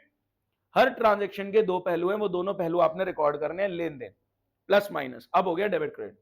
फिर ये ड्यूअल एस्पेक्ट हो गया, both the aspects of the transaction must be recorded, debit and credit, जो प्लस और माइनस करते हैं। रेवेन्यू रिकॉग्निशन कुछ नहीं है, वो कहता है कमाई रिकॉग्नाइज कर लो अकरेंस बेसिस पे, क्योंकि कमाई बिजनेस का, रेवेन्यू बिजनेस का सबसे मेजर पार्ट है, तो उसके लिए एक और अलग से कॉन्सेप्ट बताया। क्या चैप्टर 1-3 ओवर? थोड़ी प्रैक्टिस करें। हाँ थोड़ा, मैं एक सेकेंड, मैं आपको पेपर बोल रहा हूं, बोलो। 6 कॉन्सेप्ट पकड़ने, कोई भी 6 आपने एक्सप्लेन करना एक सिंगल लाइन में। चलो मैं आपसे सवाल पूछ रहा हूं, पहला क्वेश्चन है 4 क्वालिटेटिव कैरेक्टरिस्टिक कर लोगे? हेडिंग, खाली हेडिंग नहीं, लिखना भी है थोड़ा सा, कुछ कीवर्ड्स हैं क्या? एक्सप्लेन इन ब्रीफ, एक लाइन, कीवर्ड 4, सुन लो, 4 qualitative characteristic, 4 limitation, any 6 concept. बहुत सारे हैं यार, 14 में 6 नहीं याद होंगे, किसी डफर को ही नहीं याद होंगे हैं। 10 मार्क की थ्योरी है, नहीं वो आधे आधे के हैं ऐसे ही। 4 क्वालिटेटिव कैरेक्टरिस्टिक एक लाइन में एक्सप्लेन करना है, 4 लिमिटेशन एक लाइन में एक्सप्लेन करना है, 6 कॉन्सेप्ट एक लाइन में एक्सप्लेन करना है। चलो ध्यान से सुनना। हाँ, अगर मैं बोलूं started business with cash cheque furniture, कोई दिक्कत? फिर अगर मैं बोलूं purchase from this person, list price 20% trade discount with the condition, soon low, purchase goods from a person, list price given है, ट्रेड डिस्काउंट गिवन है, और उसमें लिखा है कि if paid in 10 days will get a cash discount of 10%। क्या समझ में आई बात? समझो, एग्जांपल लेते हैं, मैं दोबारा बोल रहा हूं, purchase goods from Ram, list price 1 lakh, trade discount 20%, कितना हो गया? 80। 80 से कहानी शुरू होगी, with a condition that if paid in 10 days will get 10% cash discount, if paid in 10 days will get a 10% cash discount. अगला ट्रांजेक्शन कहता है half amount was settled with in 7 days, half amount was settled with in 7 days। इसका मतलब क्या? क्या अभी बचे 80 देने, 80 देने, 80 में हाफ अमाउंट सेटल हो रहा है, यानी 40 सेटल हो रहा है, लेकिन 40 पूरे नहीं देने, कितने देने? 36 देने, और बाकी 40 आपके पेंडिंग ही रहेंगे। सोच, ये प्लस माइनस में है, अब नहीं कर रहा, क्यों नहीं सुना?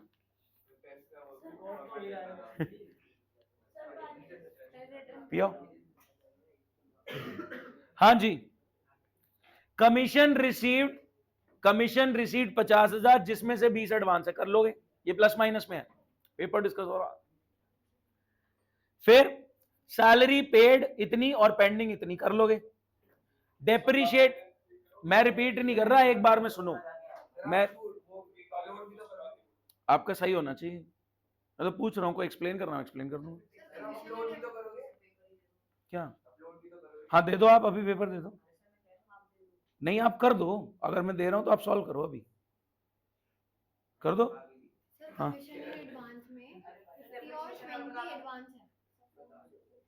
मैं बोल रहा हूं कमीशन कुछ रिसीव हो गई है, जिसमें से कुछ एडवांस है। लेट्स से कमीशन रिसीव 50,000, ये मैं पेपर के नहीं बोल रहा भाई साहब, पेपर के नहीं बोल रहा, ये मैं उसमें अमाउंट चेंज करके कुछ उस सेंस में बोल रहा हूं कि आपको चेक कर रहे हैं कि आप पेपर के लिए प्रिपेयर्ड हो। मैं आपको हेल्प कर रहा हूं असेस करने में दैट यू आर प्रिपेयर्ड और not. I am just trying to help you guys. नहीं चाहिए हेल्प, कोई बात नहीं, साइड में रख देते, इसको प्रैक्टिस कर। चाहिए, सुनो, मैंने जैसे बोला commission receive 50,000 out of which 20 is advance, plus minus का बोल रहा हूं मैं, ये 50 प्लस हो जाएगा, जिसमें 20 प्री रिसीव्ड है वो अर्नड की लायबिलिटी बनेगी, तो कमाई आप 30 की बुक करोगे। सोच पा रहे? सैलरी पेड 30, पेंडिंग 10, बताओ। अगर डाउट है तो पूछो, क्योंकि ये है पेपर में। बार बार क्यों आ रहा है, नीचे क्यों जा रहे हैं बार बार?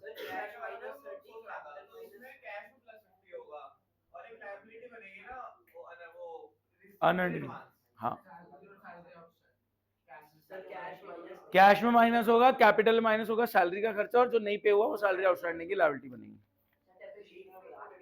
आगे चलते हैं, रेंट पेड, सुनो दोनों ट्रांजेक्शंस हैं, rent paid for 10 months, rent paid for 14 months। समझ में आई बात? एक प्लस माइनस में है, दोनों ट्रांजैक्शन है आपके पेपर में, एक प्लस माइनस में है, एक जर्नल लेवल पे है। समझना, एग्जांपल लेते हैं, लेट से रेंट पर मंथ 5 है, लेट से रेंट पर मंथ 5 है। मैंने बोला रेंट पेड फॉर 8 मंथ्स, इसका मतलब क्या है? इसका मतलब क्या है? 4 महीने का पेंडिंग है, तो खर्चा तो 60 ही रिकॉर्ड होगा। 8 महीने का पेड है, 8 महीने बोला था ना, कितना बोला था? सुनो ध्यान से, लेट से रेंट पर मंथ इज 5, तो भाई साहब साल का रेंट कितना होता है? 60। तो मैं कह रहा हूं चाहे कम पे हुआ हो या ज्यादा पे हुआ हो, रेंट तो 60 ही रिकॉर्ड होगा। ठीक है, लेट से 8 महीने का पे हुआ है, 8 5 40, तो कैश में -40, कैपिटल में -60, वो रेंट का खर्चा है, और जो पेंडिंग है वो लायबिलिटी बन जाएगी, वो लायबिलिटी बन जाएगी। फिर मैंने बोला रेंट पेड फॉर कितना? 15 मंथ्स, खर्चा तो 60 ही रिकॉर्ड होगा, और 3 महीने का प्रीपेड रिकॉर्ड होगा, कैश 15 महीने का माइनस होगा। सोच पा रहे? डेप्रीसिएशन आप कर ही लोगे, interest on capital plus minus में भी है, जर्नल में भी है। समझा देता हूं मैं, इंटरेस्ट ऑन कैपिटल का कॉन्सेप्ट आपके सामने रख देता हूं कि आपको डेबिट क्रेडिट पर्सपेक्टिव से भी समझ में आ जाए। और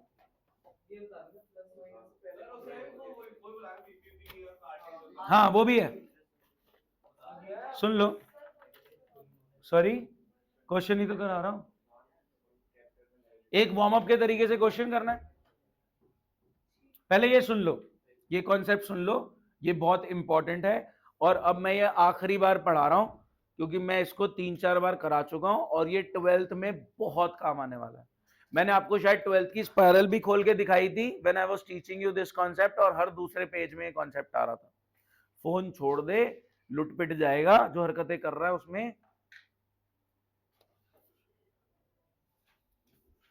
हाँ जी, प्लीज सामने देखें, एग्जाम्पल लेते हैं, asset liability. Started business with cash 10 lakh, business के पास एसेट साइड में कैश आ गया, लायबिलिटी टुवर्ड्स ओनर। बिजनेस कह रहा है 10 इज नॉट इनफ, तो हमने कहा हम क्या करें, और दो, और नहीं है, हमने कहा लोन ले लो। तो बिजनेस ने कहा ठीक है, ओनर पे नहीं है, तो क्या हुआ, बैंक पे तो बहुत पैसा पड़ा है, तो बिजनेस बैंक से लोन लेने गया और 10 लाख का ही लोन उठा लिया। तो 10 लाख हमारे पास और आ गया, 10 लाख हमारे पास और आ गया, कैश में मान लो, बैंक में मान लो, 10 लाख हमारे पास और आ गया, कैश में मान लो, बैंक मान लो, और क्या एक लायबिलिटी आ गई towards bank for a loan, एक लोन की लायबिलिटी आ गई। कोई दिक्कत? चलो एक बात बताओ, जो ओनर ने 10 लाख का कैश दिया है, क्या ओनर को वापस लौटाना है? हाँ है ना? जो बैंक ने 10 लाख का कैश दिया, क्या वो बैंक को वापस लौटाना है? दोनों को वापस करना। ओनर ने 10 लाख का कैश दिया, ये हमने ओनर की तरफ लायबिलिटी खड़ी कर दी। बैंक ने 10 लाख का कैश दिया, ये हमने बैंक की तरफ लोन की लायबिलिटी खड़ी कर दी। 1 साल बाद बहुत सारे ट्रांजेक्शन हुए, परचेज क्या, सेल क्या, सैलरी, रेंट, कमीशन, बहुत सारे ट्रांजेक्शन हुए। बैंक का फोन आता है, हमने कहा हाँ बताओ, कह रहे 1 साल हो गया। मैंने कहा हाँ, तो कह रहे 10 लाख रुपए हमारा यूज कर रहे हो तुम 1 साल से। मैं कहा तो, कह रहे इस पे कुछ ब्याज बनता है। मैं कहा ब्याज बनता है, ब्याज क्या होता है? कह रहा इंटरेस्ट एलिमेंट, आप 10 लाख से हमारा फंड यूज कर रहे हो, आपका 10% के हिसाब से ब्याज बनता है, 1 लाख रुपए वो ब्याज दे दो। तो बैंक मांग रहा है इंटरेस्ट ऑन लोन, कितना? 1 लाख का। अगर इंटरेस्ट ऑन लोन मैंने बैंक को पे कर दिया, it is as good as any other expense. Salary paid, cash minus capital minus, rent paid, cash minus capital minus, interest on loan paid, cash minus capital minus, खर्चे का नाम interest on loan. ठीक है, मैंने ब्याज पे करा है, मैं 10 लाख रुपए बैंक का यूज कर रहा हूं, 1 साल हो गया, मैंने 1 लाख का ब्याज पे करा है। एक तो कैश माइनस और बिजनेस के लिए खर्चा है, तो capital minus interest on loan. अच्छा, अगर मैंने 1 साल हो गया, 1 लाख का खर्चा ड्यू हो गया, इंटरेस्ट ड्यू हो गया, पे कर दिया तो कैश माइनस, अगर पे नहीं किया तो इंटरेस्ट आउटस्टैंडिंग की लायबिलिटी बन जाएगी। अभी सिंपल खेल रहे हैं, हाँ लोन के अंदर ही प्लस हो जाता है, बट अभी मैं इंटरेस्ट आउटस्टैंडिंग की लायबिलिटी बना रहा हूं। अभी समझो, जो मेरे को समझाना है उस पर्सपेक्टिव से ये बेटर है। ठीक है, आपने पे नहीं किया तो इंटरेस्ट आउटस्टैंडिंग की लायबिलिटी बन जाएगी। दे दे। अरे बहुत ज्यादा एडिक्शन हो रखा है आपको, हर 2 सेकंड बाद आपको फोन पकड़, दे इधर दे, फिर घर पे मैं बात कर लूं जो आप कर रहे थे।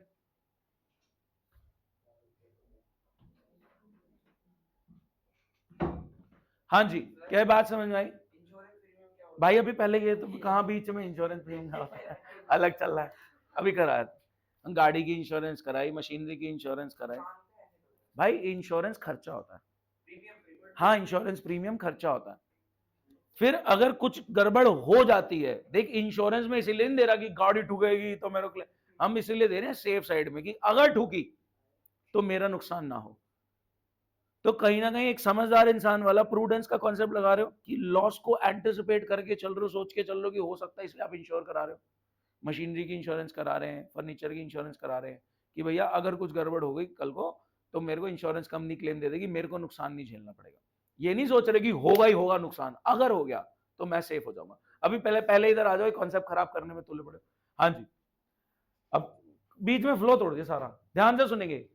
अब ओनर ने बिजनेस को बोला तू बैंक के 10 लाख पे ब्याज दे रहा है, तू मेरे 10 लाख पे भी ब्याज दे। सर उसी का तो बिजनेस है, separate entity, separate entity concept, owner is considered separate from business.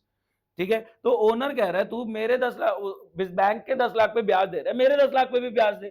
तो यहां से कॉन्सेप्ट ओरिजिनेट हुआ इंटरेस्ट ऑन कैपिटल का, कि ओनर कह रहा है मेरी कैपिटल पे, मेरे लोन पे मुझे 10% का इंटरेस्ट चाहिए, जस्ट लाइक बैंक, जैसे बैंक को मिल रहा है वैसे ही मेरे को मिलना चाहिए।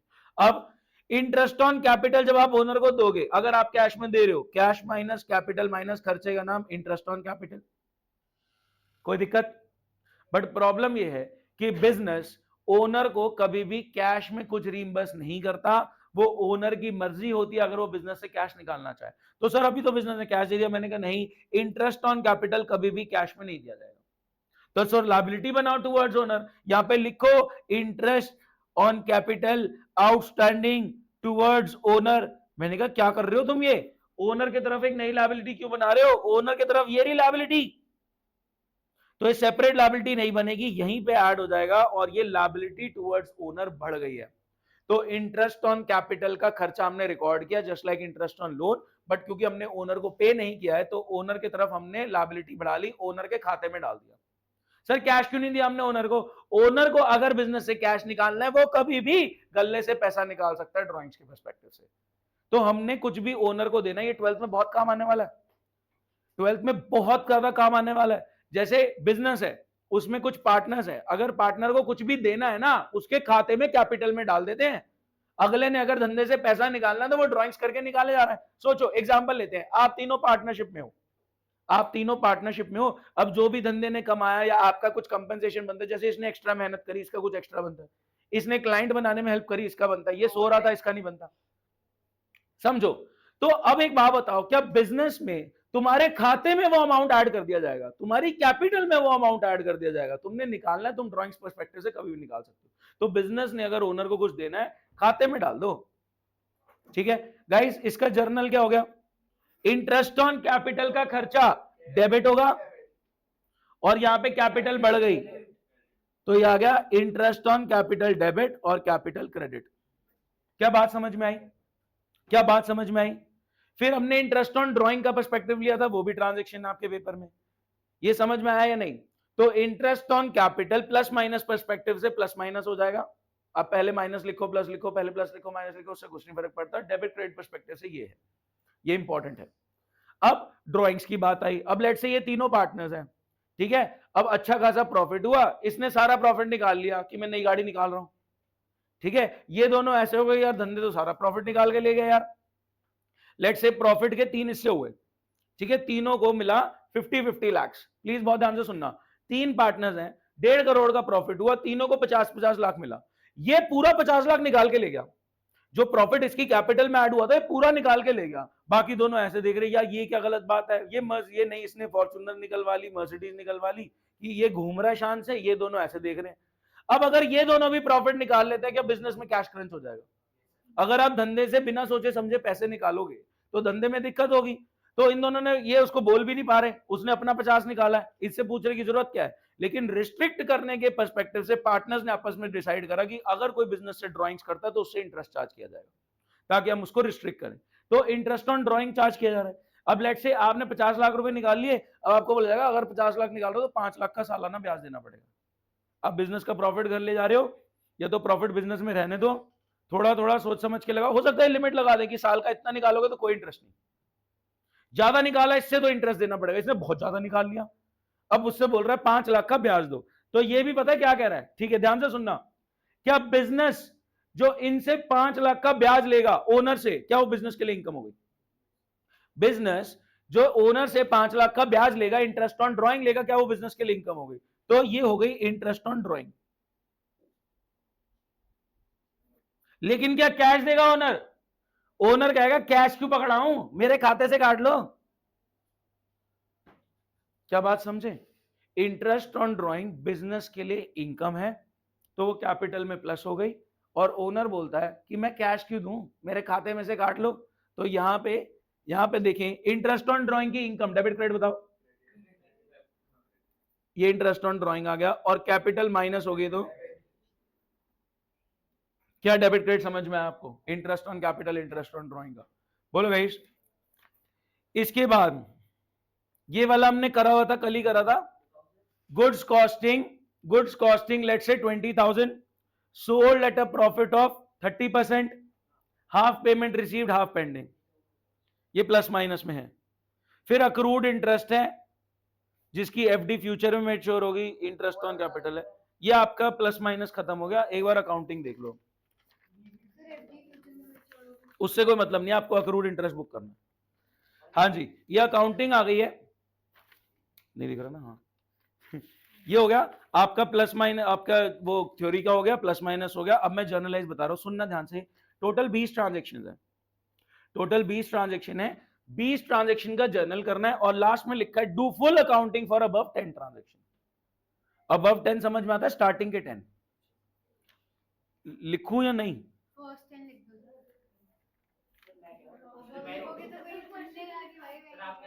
चुप रह।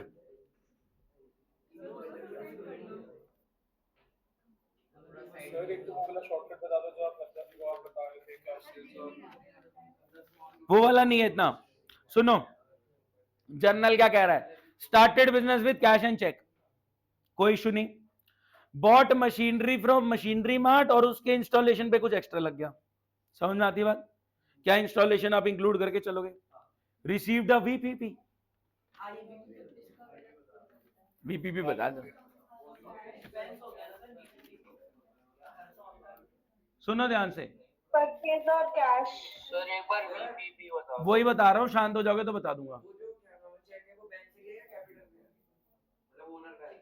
ओनर का है, आप बोलते रहोगे तो मैं समझा नहीं पाऊंगा, अगर सारे बोलते रहेंगे बीच में तो मैं समझा नहीं, मैं बंद ओवर कर दूं, जाओ फिर।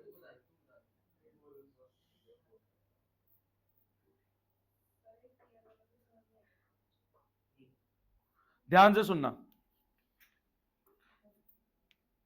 ये हूं मैं, मी, और ये है सप्लायर। अब हमारे बीच की दूरी बहुत दूरी है, बीच में आ जाता बॉर्डर, ठीक है, दिल्ली हरियाणा बॉर्डर, और बॉर्डर में इश्यूज हैं लाइक पुलिस, टोल, ठीक है, किसान, समझ रहे हैं, धरना, ये किसान का ही धरना, ठीक है, और क्या है? बस ठीक है, इतना काफी। क्या तुम यार कैसी बातें कर रहे हो, हद है, कुछ भी बोलना मतलब, ठीक है, बदमाश, हाँ अभी बदमाशी तुम्हें पता नहीं लगी ना मेरी, कोई नहीं। अच्छा इधर सुनो, सुन लो, कहानी ये है कि मेरा सप्लायर हरियाणा में बैठा है, मैं यहां दिल्ली में बैठा हूं, बॉर्डर पे कुछ इश्यूज आ रहे हैं जैसे पुलिस, टोल, किसान धरना, बदमाशी, ठीक है, कुछ इश्यूज हैं। तो ये और मैं बात कर रहे हैं कि भाई क्या करें, ये तो हर बार का ही नुकसान हो गया। तो इसने कहा मैं अपने पास के पोस्ट ऑफिस में सामान दे देता हूं, और ये इस सब को क्रॉस करके तेरे पास के पोस्ट ऑफिस में आ जाएगा, और तू यहां से जाके सामान ले लियो, पैसा तुझे हैंड टू हैंड देना पड़ेगा। क्या बात समझ में आती है? पोस्ट ऑफिस है नालायक।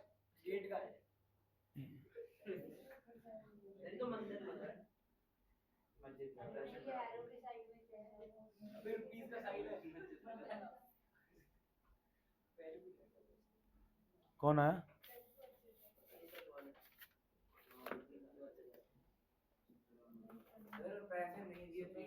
सुनो, तो पोस्ट ऑफिस वाले सामान नहीं देंगे तो कुछ नहीं है, यहां पे बोला जाएगा received a VPP from supplier, supplier let say Mohan, क्या बोलेगा? Received a value payable post from Mohan and paid. यहां से मेरा ऑफिस बॉय जाएगा या एम्प्लॉय जाएगा, ऑटो करके जाएगा, कुछ कार्टेज का भी खर्चा होगा, कैरेज, कार्टेज, फ्रेट, ऑक्ट्रॉय, भाड़ा, किराया, ठीक है, बात समझ पाए? तो ट्रांजैक्शन कैसे आएगा? Received a VPP from Mohan, value payable post, received a VPP from Mohan, value payable post and paid 100 rupees cartage to collected. Let's say 10,000 का सामान है और 100 ऑटो का भाड़ा किराया लग रहा है। तो अब है क्या, ध्यान से सुनना, सप्लायर के पास के पोस्ट ऑफिस से मेरे पास के पोस्ट ऑफिस में पहुंचा। यहां पे हमें ये तंग नहीं कर पाएंगे लोग, क्योंकि गवर्नमेंट डिपार्टमेंट है, इसलिए हम तंग नहीं हुए इन चीजों पे। अब यहां पे जाके 100 रुपए का कार्टेज पे किया, पैसा दिया, सामान उठाया, it's a cash purchase transaction. तो ध्यान से सुनना, परचेज का खर्चा डेबिट होगा 10,000, कार्टेज का खर्चा डेबिट होगा 100 और टू कैश।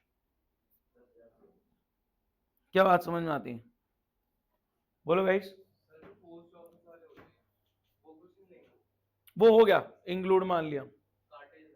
नहीं, कार्टेज, कार्टेज हमारा अलग है, कार्टेज हमारा 100 अलग है, आपको उसकी डिटेल में उन्होंने नहीं ले जाते। वो सीधा बोलता है received a VPP from Mohan for 10,000, इतने का 10,000 का है, उसकी बैकग्राउंड स्टोरी में वो नहीं गए हैं, उसमें बस ये बोला गया कि कार्टेज पे करा गया टू गेट एंड कलेक्टेड, तो वो आपको देखना वहां पे। भाई सामान ही तो खरीदा है सप्लायर से, और क्या लूंगा? अगर किसी के पेपर में मेरे को वीपीपी लिखा हुआ दिख गया, मैं पूरा पेपर फाड़ दूंगा। परचेज है, लिख के देखो वीपीपी, कोई कैंसिल कर दूंगा, 0 -50। Guys, VPP means value payable post. Post office department just has been used as a means of delivery. It's just a cash purchase transaction. Supply, बहुत ध्यान से सुने, आपने पोस्ट ऑफिस में पैसा दिया, सामान लिया, और सामान को लाने में ऑटो का भाड़ा किराया लग गया। पैसा दिया 10,000, सामान लिया 10,000 का, और 10,000 के सामान को प्लेस ऑफ बिजनेस तक लाने में 100 रुपए का भाड़ा किराया लगा। सर कॉटेज इसमें इंक्लूड कर दो, नहीं, वो कॉन्सेप्ट एसेट का है।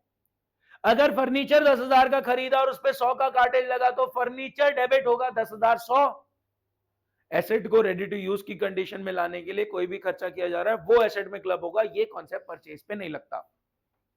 आगे सुन लो, बस खत्म होने वाला है।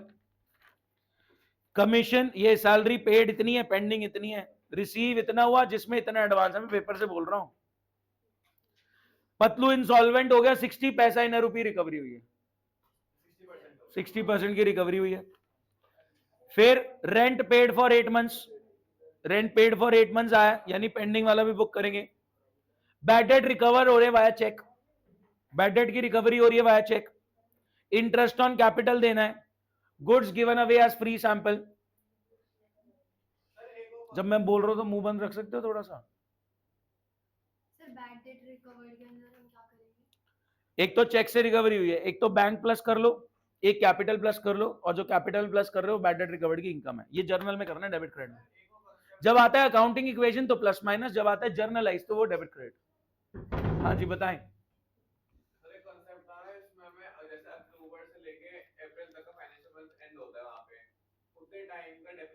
वो नहीं मैंने दिया। हाँ, गुड्स लॉस्ट बाय फायर, और इंश्योरेंस कंपनी ने कुछ क्लेम भी दे दिया। तो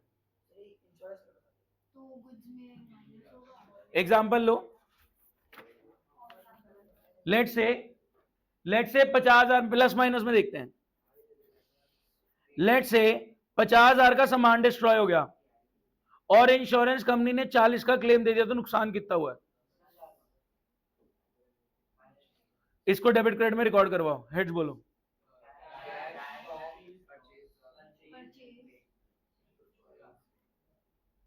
लॉस बाय फायर। आ गया, चला गया,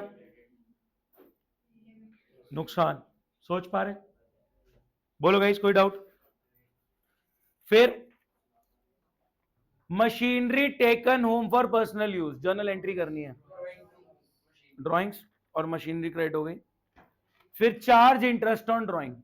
अब सुनो, मैं एक आप लोगों को फायदा दे रहा हूं क्योंकि आप आए हैं, आप लोगों को एक फायदा दे रहा हूं, आप आए हैं।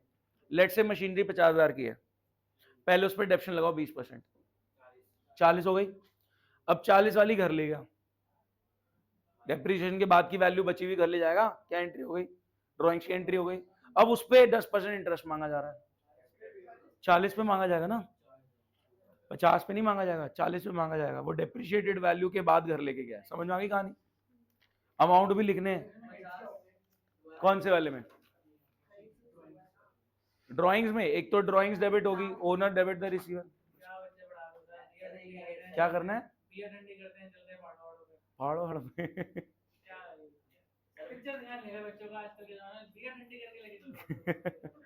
अभी तो टेस्ट देना है इन्होंने, टेस्ट की तैयारी करा रहा। नहीं नहीं, ध्यान नहीं रख रहा, रिमूव ही कर रखा अभी तो। इसके अभी अल्टीमेटम पे चल रहा है अभी। ले कह रहा क्या हाल है, सही नहीं है याद नहीं है। ध्यान से एक सेकेंड। डेप्रिसिएशन में ओनर नजर आ रहा है, डेबिट द रिसीवर। आपकी हो गई तैयारी, आपको प्रैक्टिस नहीं करनी?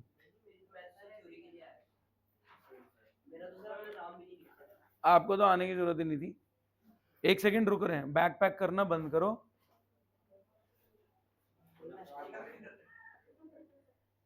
वो 3 नमूने बैक पैक कर रहे हैं जिनका स्पेसिफिकली नाम लिखा हुआ मैंने, और कोई नहीं कर रहा।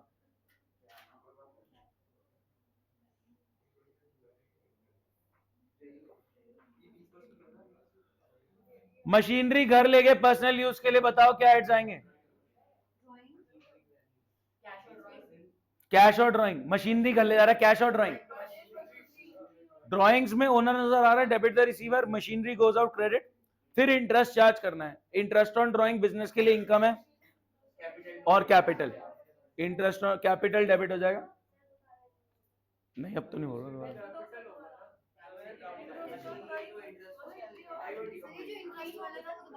अलग अलग हैं ट्रांजैक्शन। मैं ओवर कर रहा हूं फिर क्लास, क्योंकि आप सुन नहीं रहे। इंटरेस्ट देखो, पहली बात मशीनरी घर ले गया तो ड्राइंग्स नजर आ रही है, डेबिट द रिसीवर, और मशीनरी गोज आउट तो क्रेडिट। फिर अब उस जो मशीनरी वो घर पे ले गया है वो ड्राइंग्स है, ड्राइंग्स पे इंटरेस्ट चार्ज किया जा रहा है। तो बिजनेस जब इंटरेस्ट ऑन ड्राइंग चार्ज करेगा, इंटरेस्ट ऑन ड्राइंग बिजनेस के लिए इनकम हो गई, इंटरेस्ट ऑन ड्राइंग बिजनेस के लिए इनकम हो गई। और फिर ये ओनर से ही ले रहा है तो कैपिटल डेबिट हो गई। Capital debit, interest on drawing credit. Capital में तो प्लस माइनस होता है।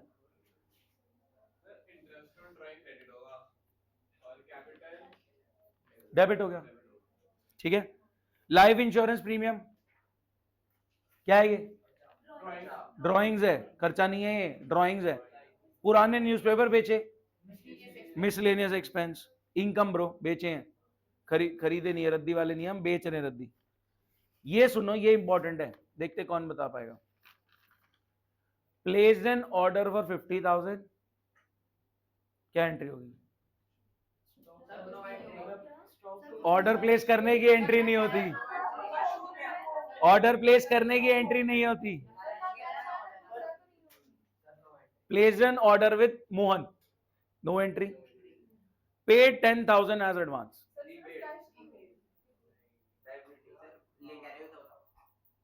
क्या बोल रहा है, क्या क्वेश्चन है? ऑनलाइन म्यूट करेंगे प्लीज। सुनो, placed an order with Mohan for 50,000, इसकी तो कोई एंट्री नहीं है। Paid 10,000 as advance. परचेज नहीं हुई अभी, प्रीपेड भी नहीं जाएगा ये, प्रीपेड एक्सपेंस पर्सपेक्टिव से। आप सीधा बोलोगे Mohan debit the receiver, Mohan को डेबिट करो और कैश ट्रेड करो जब एडवांस पकड़ा रहे हो। ठीक है, बात समझ रहे हो? बैंक से 30,000 चोरी हो गए इंटरनेट फ्रॉड के चलते। डू मरो।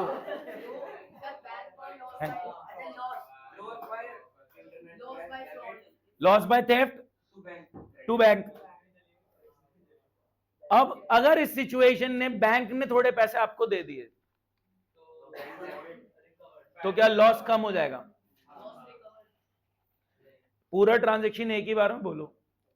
30,000 का फ्रॉड हुआ आपके साथ, बैंक ने बोला 10 हम दे देंगे, तो नुकसान कितना हुआ? लॉस बाय थेफ्ट कितना? 20। और बैंक में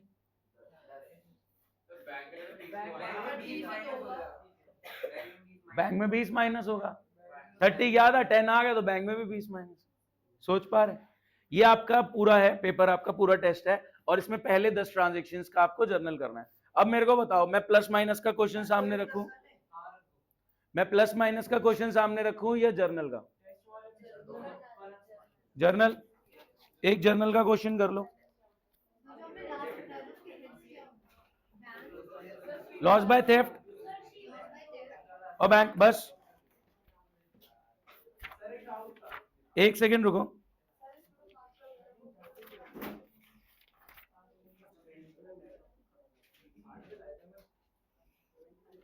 सर सेल्स रिटर्न और परचेज रिटर्न वाले क्वेश्चंस है वो जो नहीं है। Okay sir.